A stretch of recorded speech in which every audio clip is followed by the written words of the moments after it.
Good afternoon, Tom. It's wonderful to be back interviewing you again. It's been quite a while. Well, it's about time we initiated this series of interviews, Donna. Yes, it's great.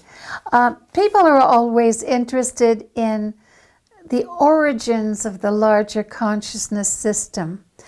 Can you tell us your theory on that? Well, sure.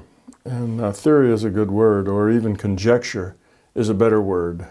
When it comes to beginnings,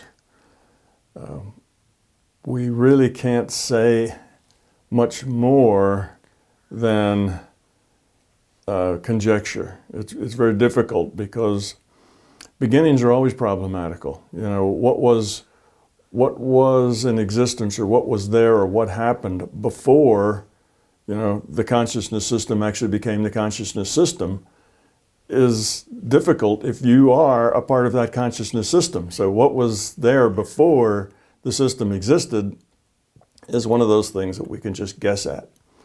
Earlier on, in one of my first talks in London, I gave an example of the bacterium in a person's gut.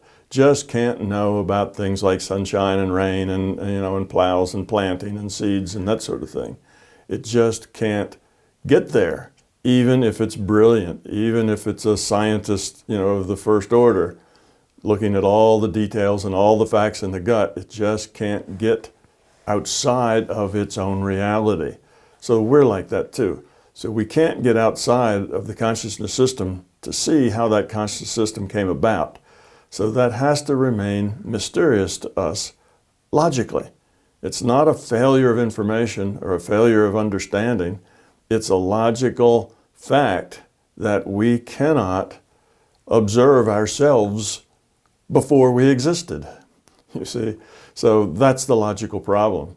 And it doesn't have to end up in an infinite regression of causality. That's another kind of trick or pit that you fall into in looking at beginnings. Well, what was the cause of that? And you come up with something, then what was the cause of that? And you end up in an infinite regression of causes. But once you admit no knowledge or an inability to say anything objective about it, then the infinite regression just disappears because it just stops. We don't know, we can't know. But I can take it back a little further than what I did in my books. In my books, I start with an assumption that consciousness exists and that evolution exists. And the consciousness is just something that's very primordial as far as consciousness goes. All it can do is tell this from a that there's at least two states that it can exist in, two states of its existence, and they're different. And it's aware of that difference. And it can be in state one or state two. Or we could say a 0 or a 1, which starts to remind us of bits in a computer. Well, we can go back a little earlier than that. And the point here is to try to simplify, to try to get back to an origin that is the kind of the minimum number of assumptions, the minimum number of things that you have to suppose. So that's what we're trying to do, is get back to the very minimum amount of information required in order to have the most simple and most uncomplicated description of where consciousness came from. So we can do that by saying, where did that consciousness come from? The consciousness had to come from someplace, even that little primordial consciousness. Well, things can come out of nothing. Well, more like no thing than nothing. And that is from a potential for something, but nothing's there yet. But there's a potential for it. Now, in computer speak, that would be lots of random bits. If you had lots and lots of random bits, you'd have no information. But you'd have potential for information just because you had bits. The fact that they're random means there would be no information system. So we'll kind of let that be the analogy of something that has potential, but actually has no thing. There's nothing there. It's no information. It's totally blank. Well, there's a science called Emergent Complexity. And Emergent Complexity says that if you have a potential for something, even though there is nothing, eventually, just by those random bits in our case, or just by that potential giving it an opportunity to change and modify itself and do whatever random things do, changes randomly, I guess, that it would construct something. It would find some order. Some little piece of order would come about where maybe a couple of bits got stacked in a row or had a little pattern. And if it did that, then sometimes that pattern would then randomly just dissipate and go away. But it's also possible that they could create a pattern that would persist, one that you could add on to. Okay?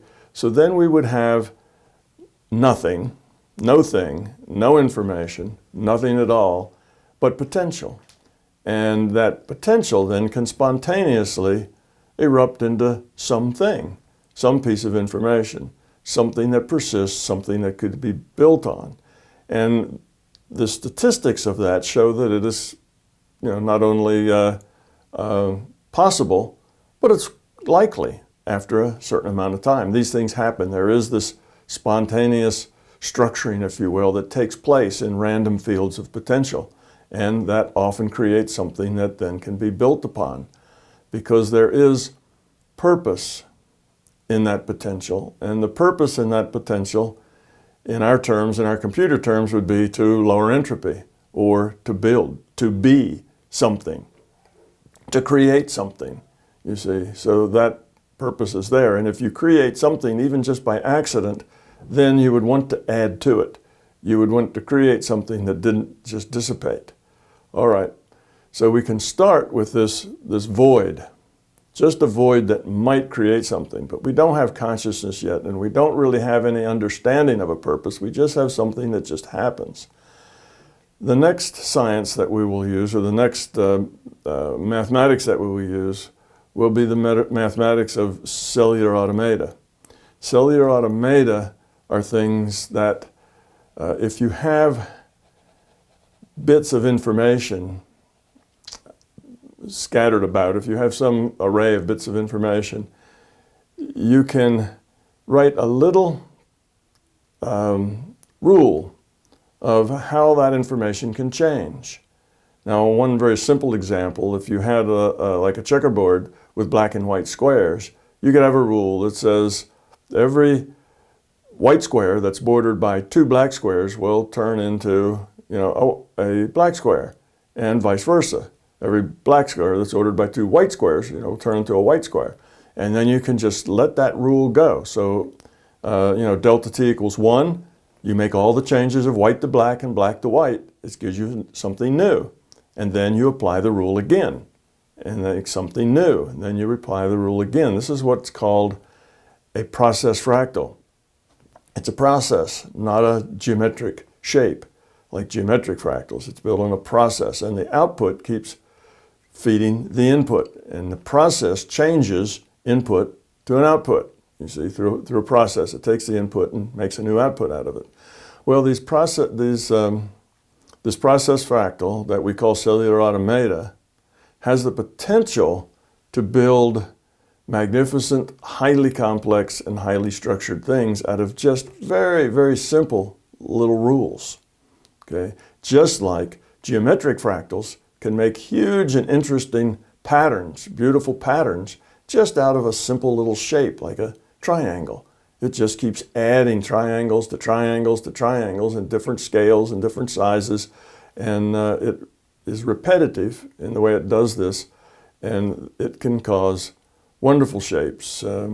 If you're not familiar with fractal geometry or fractal pictures, Google them and you'll see that they are immensely detailed and complex, and that they have no boundary. It's not like they run to a certain point and quit. They just keep going and going and going and continue to evolve according to that simple rule set.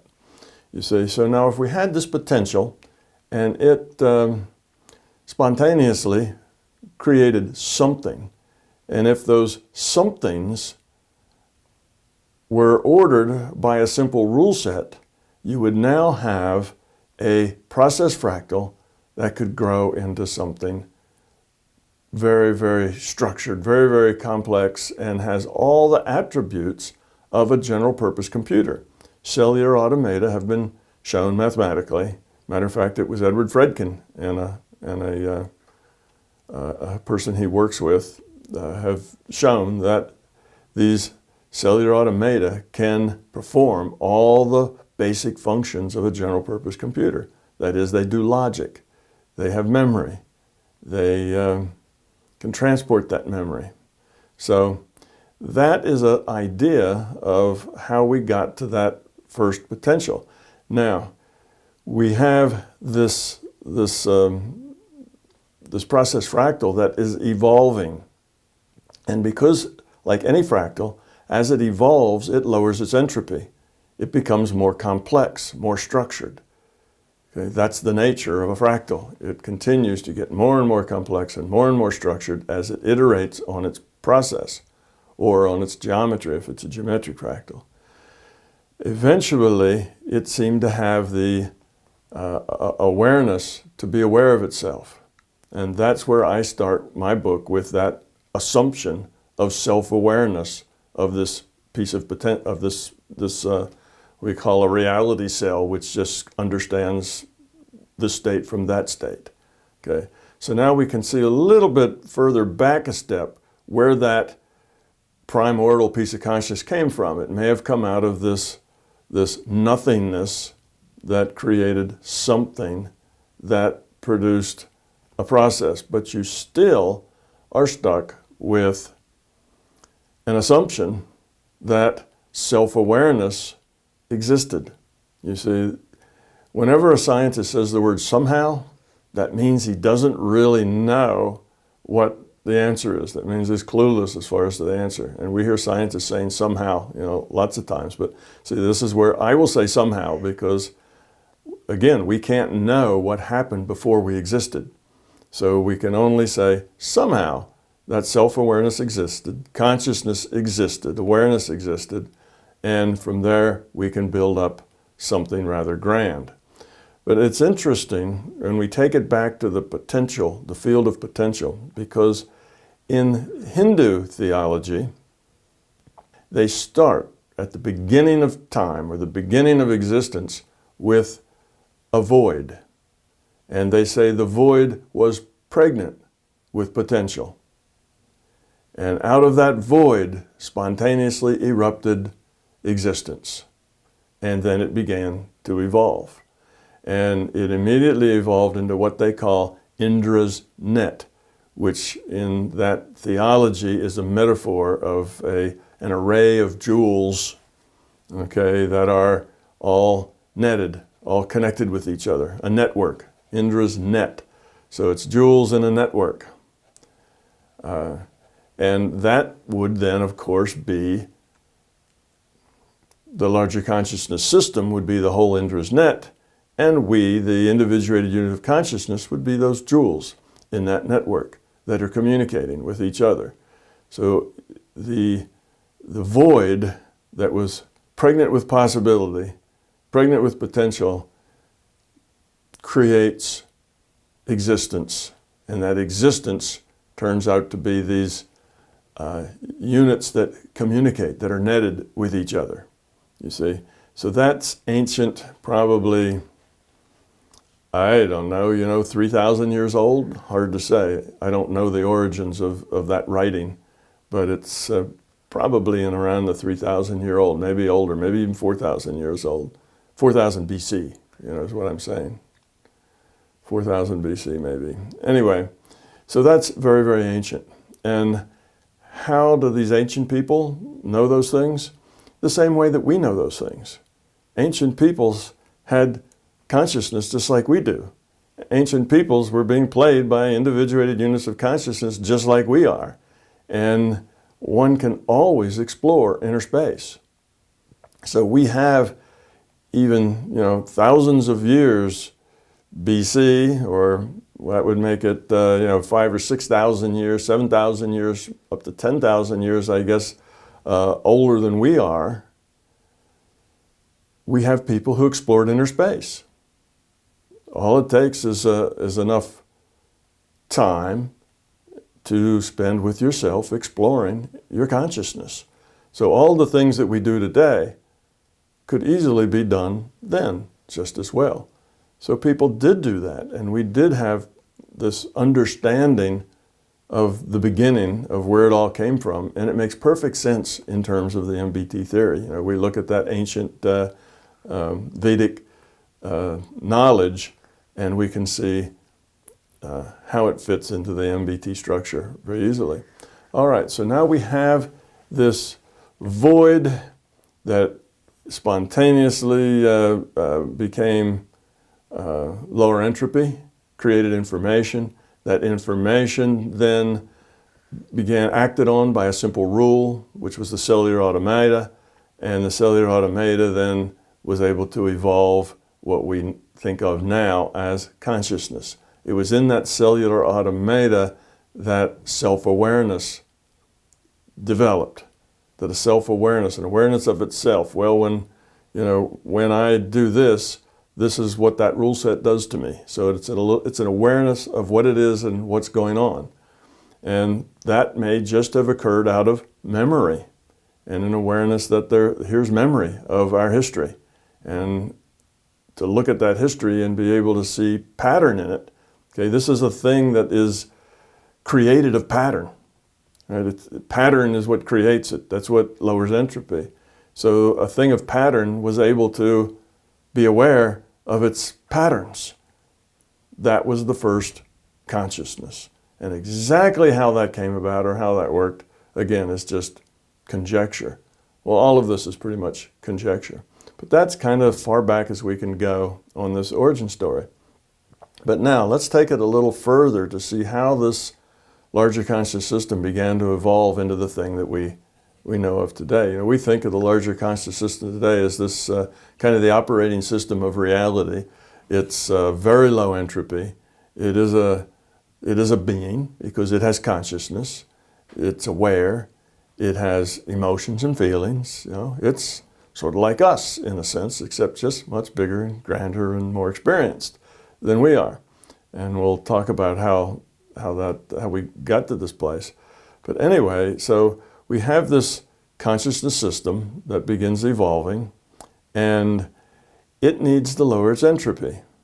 And along the way, it discovers a few ways to do this. And one of the first ways that it discovered is, besides patterns, it could also have sequences, which brings us to time. So time, and we'll talk about that later in another interview, time is a technology, an invention of consciousness to allow it another whole dimension in which it can build order, in which it can expand in. See, sequences are orders. It's a pattern in time rather than a pattern, in space, okay, or a pattern in thought, if you will. There really is no space there. But rather than just ordered things, it's ordered things in sequence. So time is just another technology that was probably a breakthrough, because suddenly the way that it could arrange things, the things it could build, the constructs it could make, took on another whole dimension in sequence. Before that time, that we got regular time, we had what I call primordial time. And primordial time is just defined by change. Just that primordial consciousness that could be in state 1 or state 2, state, this or that, or a 0 or a 1, that was a change. It could be in this, or it could be in that. Well, now you have a before and after. You see, if it could be in one and then it could be in the other, then there is time, has just been birthed, but primordial time, not regular time at this point. So change defines time. Something that can change has to have time or it can't change. You see, nothing can ever change without time. There's always a before and an after. So through this evolution, change was happening all along, from the pregnant void that erupted into something, through the cellular automata. All of this is about change. So primordial time is fundamental. It's a very fundamental thing. It's at the very root of existence. You must have time. Now, when it gets to inventing a new technology, that technology wasn't really time. It was regular time. Time that is like a metronome. And that's easy to do if you have cells of ones and zeros. You just flip between cells. 1 0, 1 0, 1 0, 1 0. That's a metronome. And a metronome keeps time. So the system could create a clock, just flipping between two states. And that clock then could be used to sequence precisely everything else, you see. So that's the invention of regular time. That's what I'm talking about when I say it was a technology. That's regular time was the technology. Okay, so that's how we get to the kind of time that we think of, which is tick-tock time. Okay, now this system, this larger consciousness system that we now have evolving, had a second big aha moment after the invention of regular time, and that was because it was just a monolithic thing. A monolithic thing makes just one choice at a time, and a big monolithic thing has just one free will choice, about what it decides to do. So it is the single choice maker. Well, when you have just one thing making choices, that's very limited. You see, that's very limited. You only can interact basically with yourself. There are no other choices. So the next big technology breakthrough of how to grow, how to have more space in which to create, in which to add order to all the available bits, was that it split itself apart into pieces and gave each piece free will. And now these free will pieces, which I call individuated units of consciousness, could interact with each other. And because each had free will, there was no telling exactly how that interaction would work out. So it creates novelty and more possibilities. The system was not yet a grown-up system. The system was still in its infancy, if you will. It was still a baby. But it did decide that it needed to break itself into pieces, even at that time. Now, initially, it broke itself into pieces. And, of course, we are those pieces. We are these individuated units of consciousness. And no doubt, it tried to order those pieces. It tried to line those pieces up. It tried to have those pieces all, sing together, all, in harmony, whatever, to create more order. And it found out that didn't work because these pieces had their own free will. So when the system said, all right, all you pieces line up, and take it from the top. We're going to sing this song today. Some of those pieces said, nah, don't want to. I got to do something else. My friends and I are going to have a conversation, some other thing. Go sing your own song. You see, now the larger consciousness system, for the first time in its existence, had to deal with another thing with free will. It wasn't just the one free will that made the choice. Now there were all these free wills making choice. And in the beginning, the free will wanted to dominate. It wanted to manipulate. It wanted to order its new creation, to lower entropy in the ways that it saw that these pieces could help it construct more content, more information. But these free-willed pieces had the free will to just say no. And no doubt they did. So the larger consciousness system had to learn how to deal with other pieces of consciousness whose free wills were just as immutable and inviolate as its own was. And this was a long and difficult process. The conscious system didn't come to this conclusion right away about how to optimize that.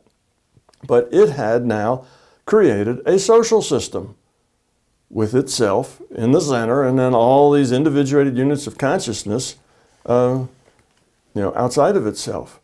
Now we had individuation. See, individuals. It's here I am, and there you are. And you are not me, and I am not you. We have this duality of me and not me, you see, because we have all these other free wills. Now, I suspect that the PMR, the virtual reality that the larger conscious system evolved for us to play in, was probably done before it had learned this lesson of growing up that it was struggling with, just as we struggle with this lesson today. Because you see, it started as potential, just potential, with free will to make choices. Consciousness requires time, or there's no such thing as a choice, because a choice defines before and after. Consciousness needs free will, because without a free will, there are no choices. There is no choice to make if you can't make a choice. See, free will defines choices exist. So the system now needed to find ways for its individuated units of consciousness to evolve and to grow up and to have experience, because it had the experience of all the individuated units of consciousness. And the individuated units of consciousness had experiences of each other, but that wasn't going anywhere very quickly. That's what I describe as the big chat room, where they could pass information back and forth, but that's about all they could do. There wasn't a lot of consequences to that game. So the virtual reality was created that we call home, what we call our universe, for the individuated units of consciousness to play in. Now, the larger consciousness system was still in the process of growing up. And it tried to order these individuated units of consciousness as they played avatars in our system. At least this is a little bit of conjecture. Okay, now this is a bit of conjecture of mine, but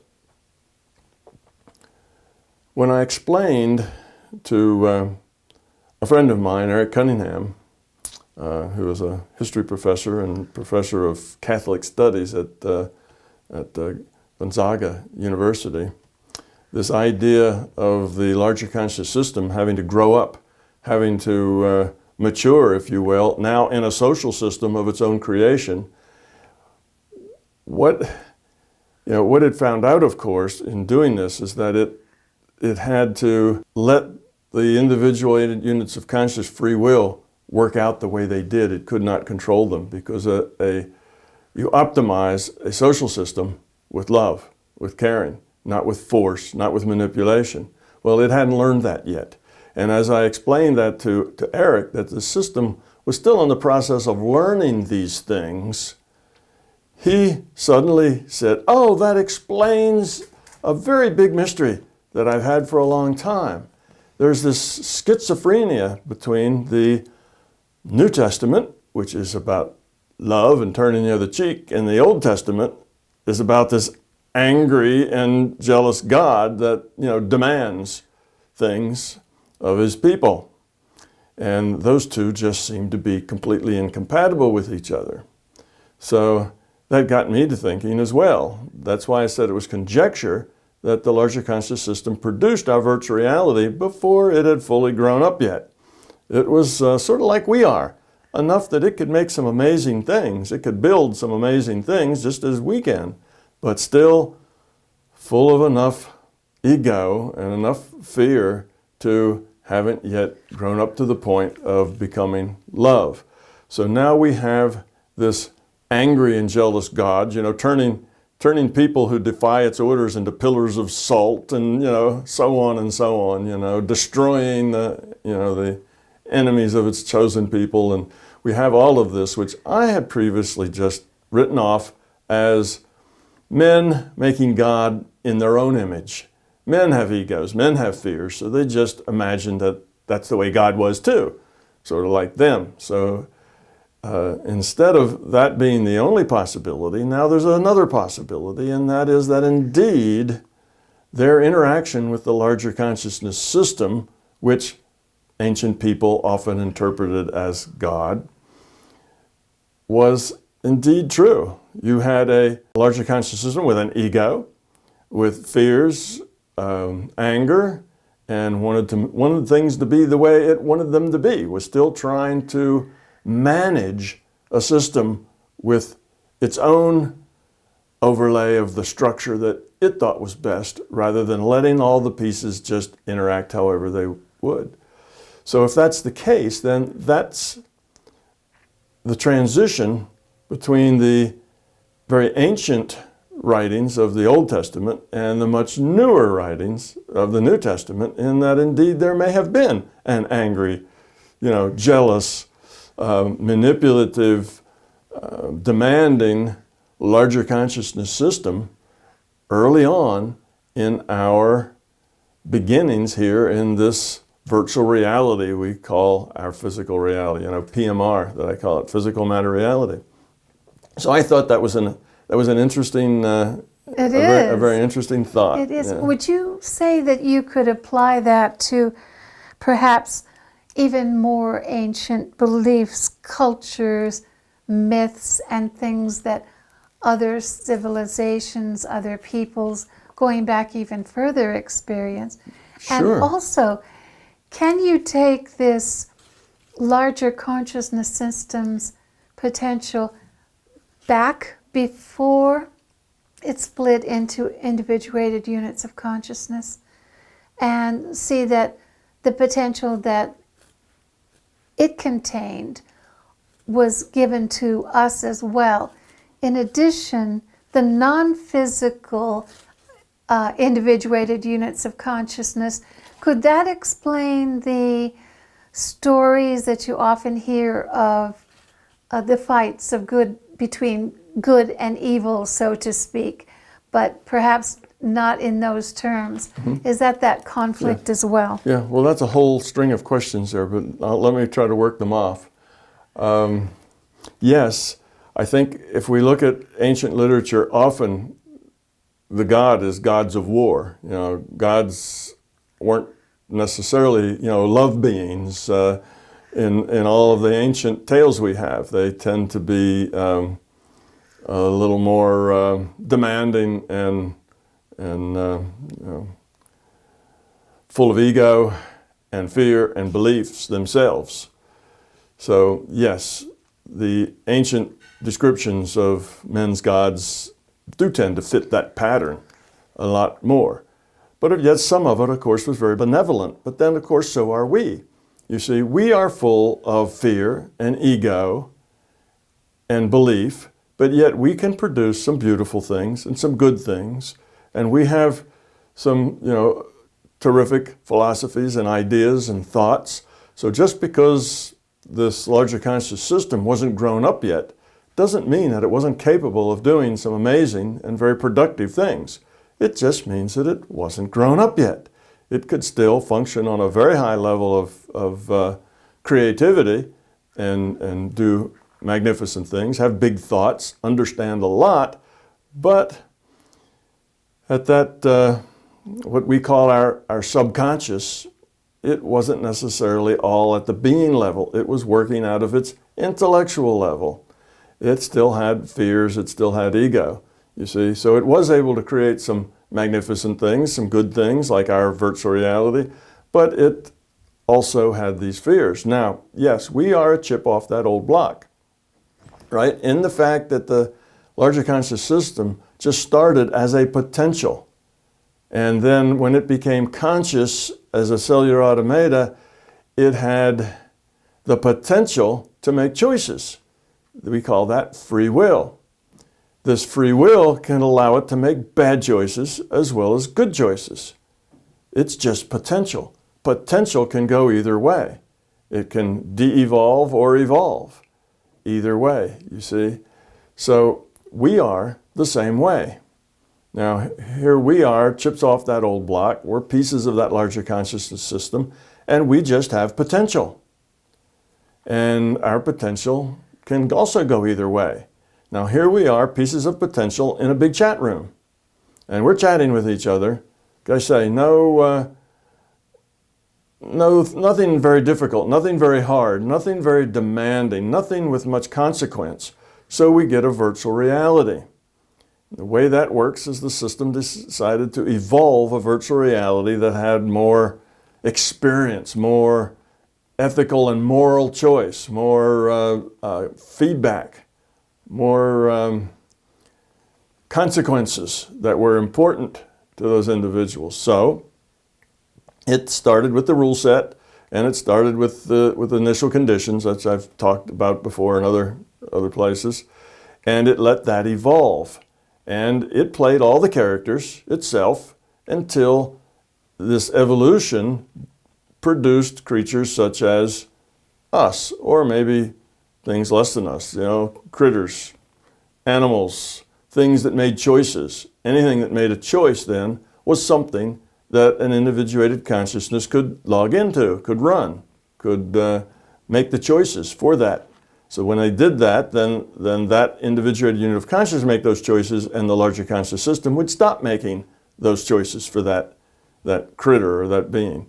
Well, eventually we evolved out of this virtual reality and this simulation, and we have a lot of choices that we can make, a lot of free will choices.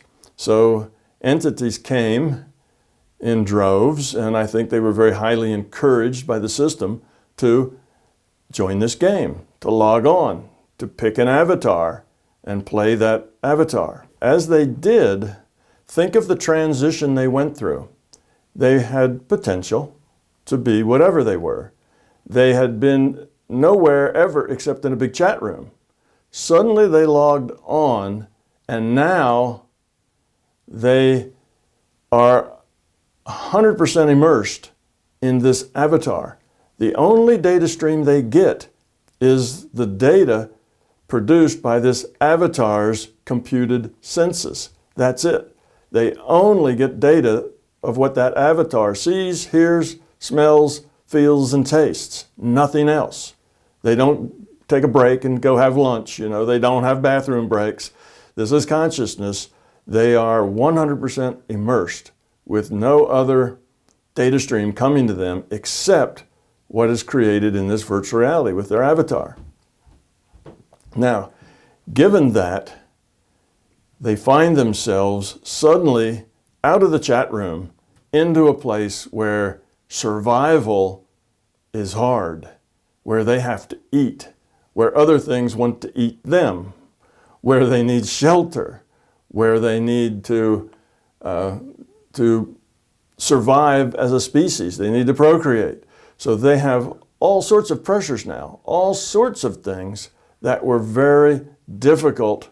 And what did they develop in response to that? Fear. They had to stay alive long enough to procreate, long enough to find food, long enough to find shelter. So it was a very violent and a very difficult space to be in, because that's just the way it evolved in this big simulator. That was the way the game was played. So when these rather naive individuated units of consciousness suddenly enrolled in this game that you couldn't just, like they say, put it on pause and walk away from, they were it. They began to identify themselves as the avatar. You see, the free will awareness unit is the part that logs on, and it only comes with its quality of consciousness. It doesn't come with a memory. So it had no memory. It had no sense of consciousness being anything other than this avatar. It identified as the avatar, and it was about to be eaten by something bigger than it. It was about to be killed by another of its own species to take the stuff that it had. It had all these things to deal with, which created fear. It created ego, the sense of I. I need, I want, I must have. And it created a lot of beliefs about how to get those things and keep those things and what you had to do to stay alive. So That's where our fear comes from. It's because we started as potential. Potential in a big chat room, it doesn't really dig very deeply into its possibilities because the interactions are extremely limited. But potential in this virtual reality as an immersed, totally immersed piece of consciousness in an avatar, now that has some possibilities for dramatic choices that were never there before. That draws out the potential to its highest level. Right, that really lets that potential express itself in all sorts of ways, but because the environment was so violent and difficult, then it expressed itself in fear. But that fear, that being, also had caring. It had caring for its children, it had caring for its mate, it had caring for its tribe, it had community relationships among its group, and there were good things there too. See, it wasn't just all bad and awful. There was relationship, there was connection, there was caring at a level much, much greater. You see, talk about potential that draws you out. Well, the potential for love, the potential for commitment, the potential for caring and forgiving, suddenly that blossomed tremendously as well. So we got to blossom in all those ways and make choices, and that's what makes this place such a great place to grow up. Although our environment isn't nearly as violent and chancy as it was then, our potential to grow up is as much as it ever was. Our potential for fear is starting to dissolve a little bit because we don't live in such a fearful place. But our growing up is a slow process. So that's how we are now in the same process that the larger consciousness system was with us. You see, it had to realize that we and it formed a social system. And the only way that it worked was that if it didn't try to bully, didn't try to demand, didn't try to impose its will or organize, it just had to let the individual units of consciousness do their own thing in their own way and provide a system in which they had choices to enable them to grow up. You see, it couldn't manage it. It had to let it go. And here we are trying to learn the same thing. You see, that it had to learn through us. Now we have to learn it through each other in this environment. It was too hard to learn this in a big chat room. That's why the larger conscious system was still in the process of learning this when this virtual reality was created. Because it wasn't until this virtual reality was created that the ability to really explore that potential blossomed and bloomed. The potential for love, the potential for fear, just blossomed. And the larger conscious system then, growth also sped up.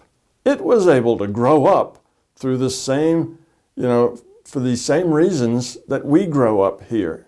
It grew up partly from us being here and trying to interact with us. It learned that love is the only answer that works, that caring is the only thing that helps, and that anything else other than the cooperation, the love, the caring and sharing, anything else, the downside is much bigger than the upside. So you just have to let things be, give them an environment in which they can grow up and let it go pretty much however it goes. You can nudge here and there. You're going to rearrange the environment, some, but you have to pretty much let it go. So we and the larger conscious system really started to kind of grow up together, although it probably had a lot of head start. It was already a very clever, and it already could create this virtual reality. So it already was pretty grown up, but not so much at the being level as at the intellectual level. And it had to grow up at the being level in order to optimize this relationship it had now with us. And we have to grow up at the being level in our relationship with each other. So we are doing this really together, and the larger conscious system is just a few 100 billion years ahead of us. It just had a head start because it was there for a long time in this growth process that was slow because it didn't have a virtual reality that would give it traction for its growth, so its growth was slow as well. So that's kind of how we all evolved together. That's why we think the larger conscious system now is the system of love. You know, it's the core, it's our source, and it's pure love. Well, it wasn't always that way.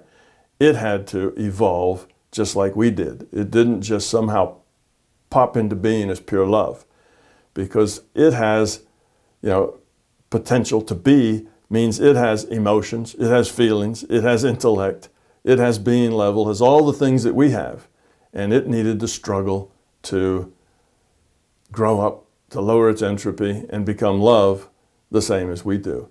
But now it's way ahead of us, and it has given us a better and better environment in which to grow in. And it does more nudging now, and it does very little manipulation. It only does nudging, which you might call manipulation, where it doesn't show, where there's no trace of it. In other words, instead of a heavy hand, it works with a very light touch that has to be hidden within the uncertainty of the situation. So that's kind of how we came to be here. Yes, it's really interesting. Let's go back to when the first virtual reality started and we had to survive. I think we have challenges today that are different than just survival challenges. I think we have very complicated challenges today Surely. that we have to deal with. And you can address that too. But going back to the chat room for just a minute, were there not non-physical battles and wages for power, so to speak, that would indicate the battle between good and evil? Well, surely. Whenever you have free will and you have a bunch of individuated units of consciousness, you are going to find cliques. You know, cliques become organizations. Organizations tend to disagree with each other because free will, you're going to have disagreements. There's going to be some that want to go this way and others that think that way is better. And these disagreements, you know, will develop into probably a not liking each other very much because nobody's really very grown up, you see, at this point. So yes, you do have this theme of, you know, one side versus the other side, which the side that is higher entropy we call evil, and the side that's lower entropy we call good. But there's always been this, this competition, if you will, for what is basically just different points of view, different ways of being, different ways of interacting with each other. So that's been a theme from the very beginning, because that's just natural in a social system as well, that people have differences of opinions. And if they're not grown up enough to really care and to cooperate, then what they do is they pick sides and they squabble. So yes. That's where we get our stories. That's where we get our conflicts of in various cultures and various myths. That's where all of those things come from. They would have a thread of truth to them. Well, yes. Look at our literature. Mm-hmm. Look at our movies. Look at our look at our stories. Look at our ancient scripts and things. You'll see that good versus evil, high entropy versus low entropy is the number one theme running through all of our existence. That's the struggle. It's the struggle to grow up. It's the struggle to lower entropy. That's been going on since individuated units of consciousness existed. Now, you've often talked about this system being an efficient system, and over millions or billions of years, the larger consciousness system realized that to operate optimally, love was the answer. Mm-hmm. So it passed along that, or tried to pass along that information to us on how we need to operate in a lower entropy. Sure, the system did finally grow up, pretty much. I suspect the system is still growing up. It's still evolving, but it has grown up a lot to where when we interact with this system now, we find it to be, relative to ourselves anyway, a system of love. It's a very loving, very caring system. But again, that's relative to us. From our viewpoint, from ourselves, compared to it is a system of love. We are still a mixed system with an awful lot of fear and an awful lot of belief and ego. Matter of fact, our fear, belief, and ego dominate us. Probably 80–90% of all our choices in a day are made out of our ego and fear and belief. So we have a long ways to go, but it had a long head start on us. It was evolving quite a bit before, slowly, but still evolving quite a bit before it even created individuated units of consciousness. So it did have a big head start. But yes, we are potential, just like the larger consciousness system. And then that potential has all sorts of possibilities. And this virtual reality lets us explore a lot of those possibilities. And surely now our challenges are different. They're more complicated, they're more complex, they're not so basic anymore. There's probably a minority of us that have to worry about food and shelter day by day. Then before, it was everybody's problem was food and shelter day by day. Now, it's probably less than half. Maybe only a quarter are actually day by day wondering how they're going to get something to eat and whether or not they'll freeze to death or can't find water or whatever. So we've made a lot of progress. But as we have grown and as our culture and our technology has grown, our problems have changed into much more complex problems. But we are much more able to deal with complex problems and understand complex problems. So the problems that we have to deal with are representative of the culture and the things that we've built up to this point. But yes, we're still there. We're still working out of our fear and ego. We still want to abuse other people. We'd still like to take their stuff. There's still lots and lots of people who spend their whole lives and their whole jobs just figuring out how they can get money out of your bank account into their bank account. That's what we call business. How to get people to give you their money. What do you have to do for that? Give them a product or promise them something? So that is just, that's where we are now. Well, these same individuated units of consciousness have been recycling through life experience packets and various PMRs. Those who have evolved positively continue to evolve positively here, and those who have not evolved in a positive way continue to recycle through here.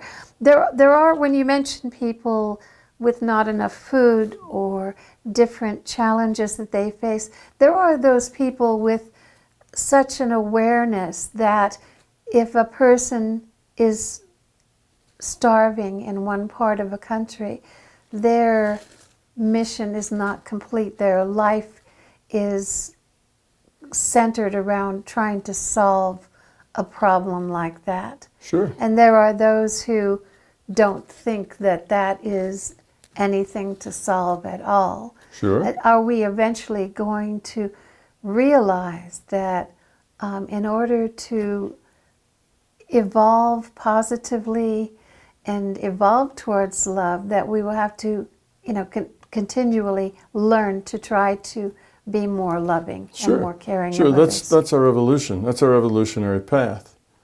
As we grow up, there'll be more people who are cooperative and caring and less people who are, full of fear and ego and belief.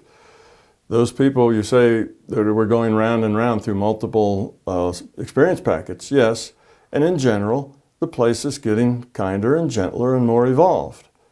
So we are much better off. We are more evolved now than we were. Look back 500 years and see how cheap life was. See how difficult it was. See how easy it was to abuse others, and the amount of abuse that was on a horrendous scale based on the population. And you'll see that though we have a lot of grievances today and a lot of abuse today, it's not nearly at the scale and level that it used to be, and not in the same fashion. People now have more choices than they had before. So we are growing up, and those entities that de-evolve, it doesn't mean they will continue to always de-evolve. The thing is that many of them will find that de-evolution is not a good thing, and they will turn around. They will just have to, evolve themselves back out of that hole that they've dug, and that's the point. So there's more positive evolution than there is negative de-evolution, and the whole system is growing up slowly. So we're working on it, but evolution is slow. That's the bad news. The good news is that evolution is also relentless. It never stops. It keeps working. Even if you take 2 steps backwards, it's still going to have the pressure to move forwards. And eventually, we will move forwards. And we have moved forward. So this relentless thing called evolution doesn't stop until, it evolves us in a positive way. It just keeps up the pressure to do that. What's the pressure? Well, you evolve positively and your life gets to be pleasant. Life gets to be full of joy. Life is fun and interesting and exciting and challenging. You de-evolve and you're miserable, and life is unhappy, and life is a chore, it's a struggle, there's lots of pain. So it's the old, how do you get the donkey to move? You have the carrot and the stick, right? And those are the ways that you teach the donkey. The stick is something good that you entice him with, and the stick is something that if he doesn't behave, you whack him with. And we're in that same thing. We're in that same kind of learning situation. Most all learning can be brought down to a carrot and a stick. So we have the carrot of peace and joy, cooperation and caring, more free will, more of it, more of what we want to do, more of who we want to be. We have more choice, we're more free. And then we have the stick of pain, misery, struggle, unhappiness, dissatisfaction. And that's what we get if we de-evolve. So eventually, you see, we tend to move toward the carrot and away from the stick. Because that is in alignment with how the system works most efficiently. If you want to put it in a scientific way and not put it in a fluffy way, you could say it just simply has to evolve efficiently, and love. Right. Is the most efficient way for a social system to interact. Right. So anything else is less efficient. Anything else doesn't work in the long term.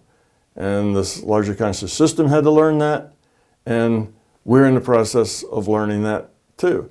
As much as you try to manipulate, force, coerce, impose your will on others, in the long term, that will raise entropy. You may think you're lowering entropy. Oh, I'm going to get everybody to sing, in key and on note and in 3-part harmony, and that will be a good thing. But just the fact of the forcing function will create more problems than you'll gain from the 3-part harmony. So in the long term, you see, forcing people to do things they don't want to do, even if you think it's a good thing for them to do, is a bad thing. It's you imposing your will of what you think's a good thing for them to do on others. And it never turns out to be a good thing to do in the long run. It's just not efficient or effective. De-evolution doesn't take you to anything positive. So yes, scientifically, it will get better. One way is inefficient and dysfunctional. The other way is efficient and functional. And we have free choice. So eventually, we will move to the more functional way. Doesn't mean we can't backslide. Doesn't mean we can't go in reverse and de-evolve for a while, but that pressure to evolve will always be there, and we will always start climbing back up that hill, no matter how far we slide down that hill. It's not a matter of will we get there, it's just a matter of how long will it take. And the LCS knows how to best make the system efficient. Right. It's like the old person, that is in the tribe who has more experience, than anybody else.